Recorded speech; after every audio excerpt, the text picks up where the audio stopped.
troublesome time. There was friction between Bruce and his wife, Elizabeth de Burgh. She told him, she berated him, "You will be king for a summer only." Bruce's chances in reality were very slim.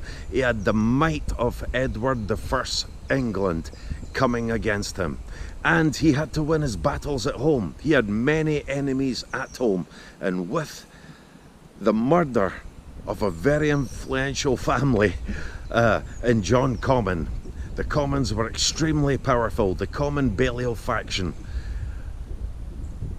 Bruce really was up against it, and he was destroyed just a few miles from here at Methven by Aymer de Valence, fighting under King Edward for King Edward. His army was absolutely decimated, and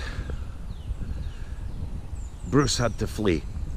He was defeated shortly after in an ambush at Dalry, and from then on his army started to disintegrate.